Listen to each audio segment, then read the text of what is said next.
Poutine a reçu des signaux de la Russie pour des pourparlers de paix, donc il n'y a rien à discuter. Rendez les terres ukrainiennes occupées et le feu s'éteindra. Mais en même temps, il menace de modifier les frontières de la Baltique, détourne les batailles fluviales qui divisent l'Estonie, menace les États-Unis d'une guerre dans l'espace et rêve d'une guerre entre la Chine et Taïwan.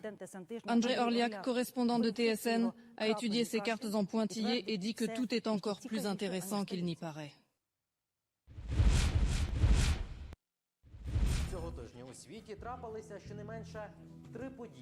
Cette semaine, il y a eu au moins 3 incidents dans le monde que la Russie pourrait utiliser comme écran de fumée pour ses propres manœuvres mondiales et pas seulement contre l'Ukraine. Ebrahim Raisi, mieux connu comme boucher de Téhéran, est décédé.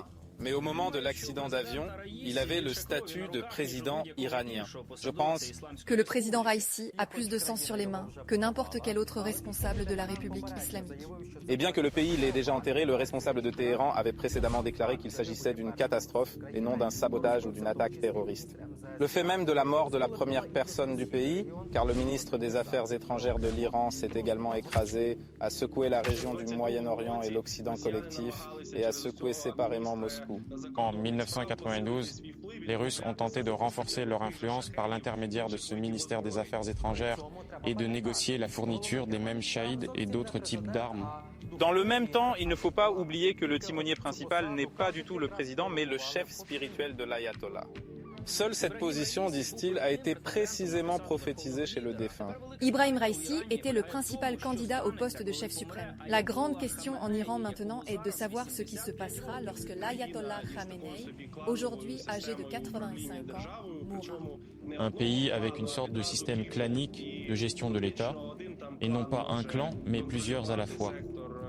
Et en fait, un clan peut contrôler le secteur militaire, un autre, le secteur politique, quelqu'un, la production pétrolière, etc. Il y a une énorme compétition entre tous ces clans et ils voulaient absolument s'encadrer, se détruire. De façon inattendue, dans ce contexte, ils se sont presque disputés, déjà des Européens, disons ce hashtag. EU, solidarité, le chef de... La commission de la défense du Bundestag allemand s'est montrée très en colère contre le discours adressé à l'Iran par le plus haut responsable de l'Union européenne. Hashtag pathétique, comment la Commission européenne peut-elle démontrer la solidarité de l'UE avec l'Iran? J'attends une explication. Je me sens mal à l'aise d'exprimer ma sympathie alors que l'Iran envoie des drones pour les utiliser contre les troupes civiles.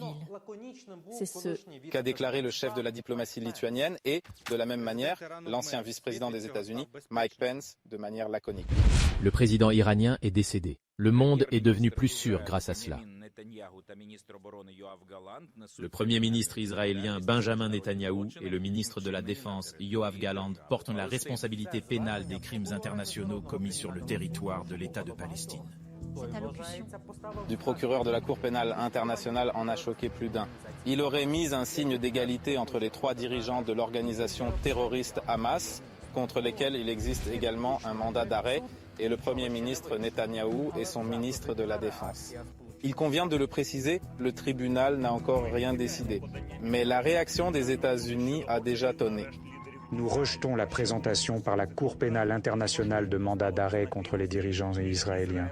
Quel que soit l'objet de ces mandats, il est impossible de mettre un signe égal entre Israël et le Hamas. Et voici un bâton à 2, voire 3 extrémités. D'une part, il s'agit d'États qui ne reconnaissent de toute façon pas la compétence de la CPI.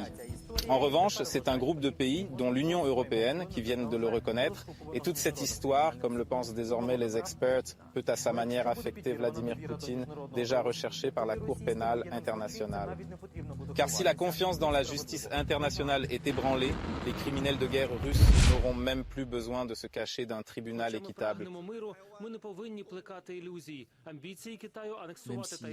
Nous recherchons la paix, nous ne devons pas nous faire d'illusions. Les ambitions chinoises d'annexer Taïwan n'aboutiront à rien. C'est ce que dit à ses compatriotes le président, nouvellement élu de Taïwan, et cela est déjà dit et montré par la télévision chinoise.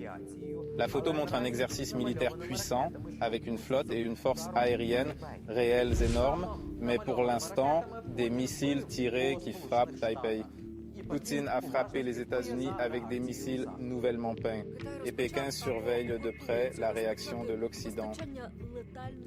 La Chine a commencé, ou s'apprête à commencer, à fournir des armes meurtrières à la Fédération de Russie, indique le ministère britannique de la Défense.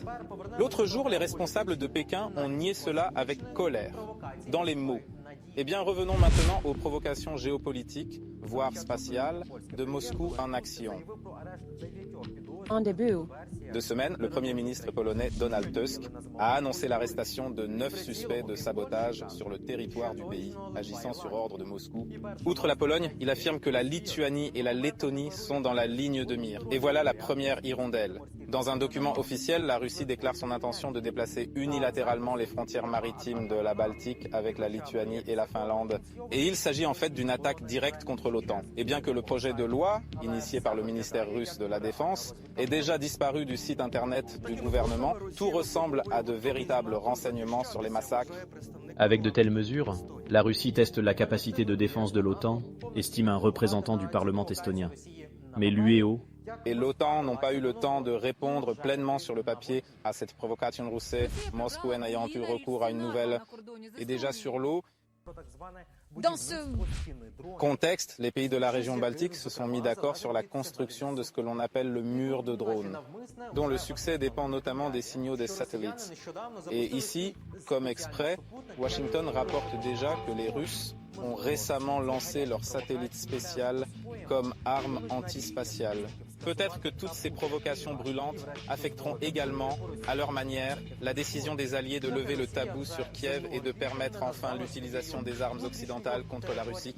Alors que la Russie a déjà appelé l'orbite terrestre son territoire intérieur, Andriy Orliak, Semaine TSN, 1+1, Marathon, les actualités réunies.